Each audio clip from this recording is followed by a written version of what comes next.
1월 30일 오늘 만나 성경 말씀은 신명기 15장 4절 말씀입니다. 당신들 가운데 가난한 사람이 없게 하십시오. 그러면 주 당신들의 하나님이 당신들에게 유산으로 주어 차지하게 하시는 땅에서 당신들이 참으로 복을 받을 것입니다. 아멘. 오늘 만나로 만나주시는 하나님을 기대합니다. 모세는 이스라엘이 새롭게 허락하신 땅에서 일궈 나가야 할 삶과 사회의 구체적인 모습들을 유언처럼 당부합니다. 우리가 함께 읽고 있는 신명기 15장은 해방을 경험한 이스라엘이 경제 영역에서 어떠한 현실을 구현해야 하는지에 대해 전하고 있습니다.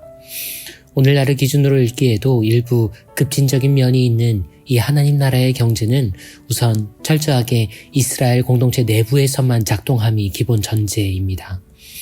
어떤 이들은 민족 중심적인 이러한 범위 설정에서 신명기와 모세 율법의 한계를 읽어내기도 합니다.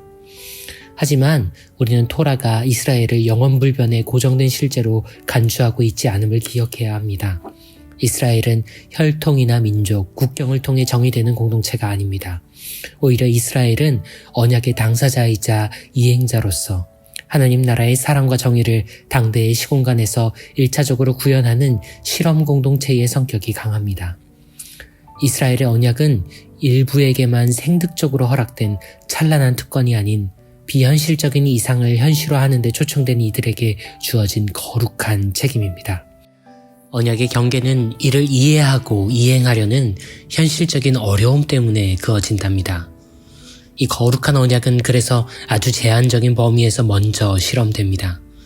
이 언약은 분명 모두를 지향하지만 당시엔 모두가 바라지도 모두가 이루지도 못하는 사랑 그리고 정의였기 때문입니다. 그로부터 수많은 세대와 시간을 통과한 오늘 그 언약은 우리 모두가 바라고 우리 모두가 이룰 수 있는 것이 되었을까요? 신명기 15장은 이렇게 시작합니다. 채무와 채권은 7년이 되면 모두 없어집니다. 언약의 어떤 부분은 수천 년이 지났어도 아직 바랄 수도 이룰 수도 없는 것으로 남아 있습니다. 하나님 나라의 경제가 그때나 지금이나 현실에서 요원한 근본적인 이유는 경제를 이해하는 기본 전제가 다르기 때문입니다. 오늘날 우리의 경제를 정의하고 추동하는 하나의 키워드를 꼽자면 성장이라고 말할 수 있습니다. 경제활동은 성장의 극대화와 이에 도달하기에 최적화된 효율을 찾아내기 위한 일련의 분투입니다.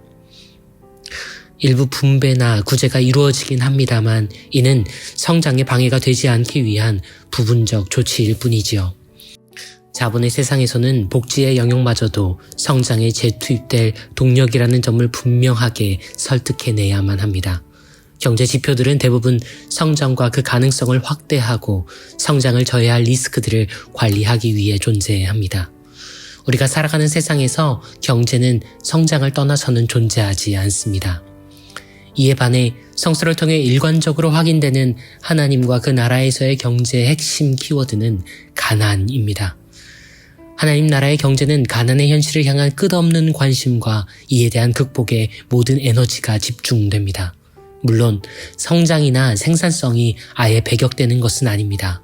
하지만 이는 가난하고 어려운 이웃을 돌아본 사랑과 정의로운 삶에 대한 하나님의 응답으로서 주어지는 것일 뿐 부나 복이 그 자체로 긍정되는 경우는 아주 드뭅니다. 오늘 우리가 읽은 말씀에서도 이를 확인할 수 있습니다.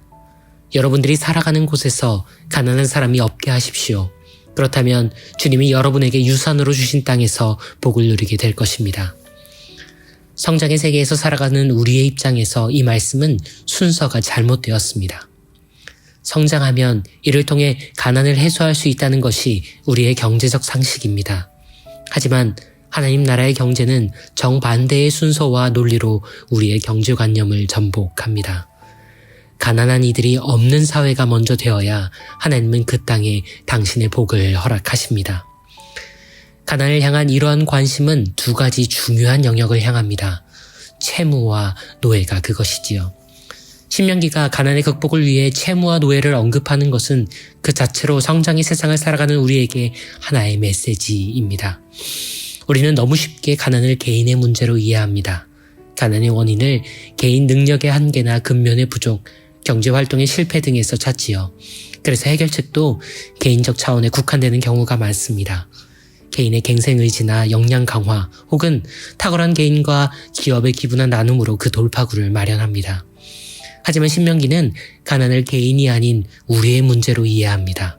신명기는 가난을 극복하기 위해 그 사회의 채무와 채권 그리고 그로 인한 노예 노동을 최대 7년까지만 유효하도록 강제합니다. 하나님 나라의 경제에선 가난도 부도 전적으로 개인에게 귀속되지 않습니다. 누군가 노예로 살아가는 것은 노예 개인의 문제로 환원할 수 없습니다. 개인의 힘으로는 아무리 노력해도 노예의 신분에서 결코 벗어날 수 없기 때문이지요. 바로 이것이 이스라엘이 이집트 해방에서 경험한 바였습니다. 이스라엘은 개인의 노력과 성취로 노예의 멍에를 벗은 것이 아닙니다. 이스라엘을 해방하기 위해 하나님은 노예 개개인을 넘어 파라오의 집안과 온 이집트, 하늘과 땅, 강과 바다, 그리고 그 안에 살아가는 모든 생명체와 수많은 무기물들을 함께 움직이셨지요. 하나님 나라의 경제는 모세의 입을 빌려서 이렇게 말합니다. 누군가를 가난으로부터 건지기 위해서 하나님과 온 나라가 모두 노력해야 한다고. 누군가를 노예의 삶에서 해방시키기 위해서 하늘과 땅이 함께 움직여야 했다고. 가난한 이들에게 손을 뻗어 그들을 온 사회가 함께 구하자고. 누군가 노예로 살아간다면 그 삶을 건지기 위해 기꺼이 사회적 비용을 모두가 함께 감내하자고. 그런 공동체가 되면 이 언약과 대안의 실험을 기어이 살아낸다면 하나님은 이스라엘을 외면하고 싶으셔도 외면치 못하실 거라고.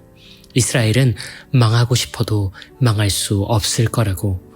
모세는 이 언약은 그리고 하나님의 나라는 그날부터 오늘에 이르기까지 외치고 있습니다.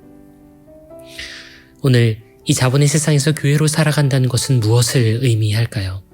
교회는 일상에서는 어쩔 수 없이 생계를 위해 살아가던 모두가 성장과 효율의 문법이 정지되는 것을 경험하는 공동체여야 합니다. 교회는 가난한 이들을 구제를 하는 공동체를 넘어 동시에 이 세상에 궁극적으로 가난이 없어질 것을 꿈꾸는 공동체여야 합니다. 교회는 삶의 자유를 상실하여 노예가 되어 살아가는 이들을 견뎌내기 위해 기꺼이 공동체의 자원을 동원하고 지역과 사회의 힘을 함께 모으는 해방의 허브가 되는 공동체여야 합니다. 교회는 이 터무니없고 무모하기 짝이 없는 언약의 실험을 통해 하나님이 이 세상에 당신의 사랑과 정의를 이루실 것을 믿고 도무지 갈라질 것 같지 않은 바다에 한 걸음을 내딛는 공동체여야 합니다. 모세의 유언을 들은 이들은 그런 공동체가 되기를 포기했습니다. 그들의 후손이었던 이스라엘도 그런 공동체가 되는 데 실패하였지요. 하지만 하나님은 이 언약의 실험을 아직 포기하지 않으셨습니다. 이 실험을 함께할 언약의 동반자를 아직도 찾고 계시는 그분께 사랑과 정의의 거룩한 책임을 기꺼이 완수하려는 참 이스라엘을 부르시는 그분께 가난도 노예도 채무도 빈부도 없는 비현실적인 꿈을 기어이 이루시려는 그분께 여러분은 오늘 무엇라 대답하시겠습니까?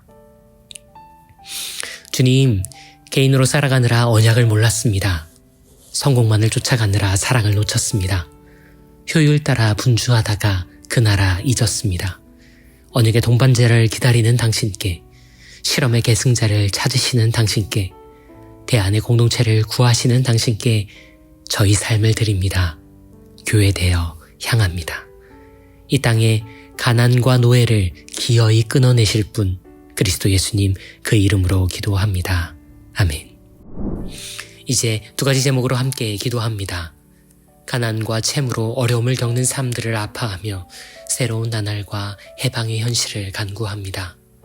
이 땅의 교회들과 노프트 광성교회가 언약을 따라가는 대한공동체의 사명을 살아낼 수 있기를 소원합니다. 두 가지 제목으로 기도하신 후에 개인의 기도로 경건을 이어갑니다.